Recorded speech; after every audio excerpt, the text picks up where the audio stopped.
Hello everyone, welcome to my channel Srisaila the nature creation అండి. ఎలా ఉన్నారు అందరూ?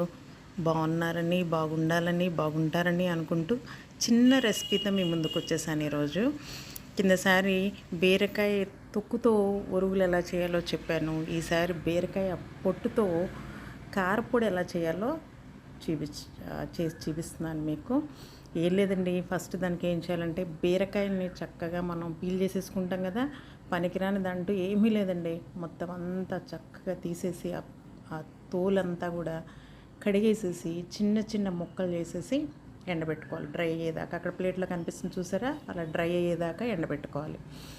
ఎండబెట్టుకున్న తర్వాత అది ఎండిపోయిన తర్వాత దాన్ని నెక్స్ట్ పచ్చిశనగపప్పు ఒక 2 స్పూన్లు, ఎండుమిరపకాయలు, మనకి కావాల్సిన కారం ఎంత కావాలన్నీ ఎండుమిరపకాయలు, జీలకర్ర, ధనియాలు, ఉప్పు, వెల్లుల్లి. నేను ఇంకా అవిసె గింజలు కూడా వేసాను. అవిసె గింజలు విడిగా పొడి తినాలి అంటే మన ఇంట్లో తినరు కదా, అంటే చాలామంది ఇష్టపడరు. అందుకని నేను అవి కూడా కొంచెం వేసాను. అక్కర్లేని వాళ్ళు వెల్లుల్లి, అవిసె గింజలు స్కిప్ చేసేయచ్చు. వీటన్నిటినీ డ్రై ప్యాన్లోనే ఒకదాని తర్వాత ఒకటి వేపుకోవాలండి. లైట్గా వేయించుకోవాలి ఒకదాని తర్వాత ఒకటి. ఇంత ఆయిల్ కూడా అక్కర్లేదు మనకి.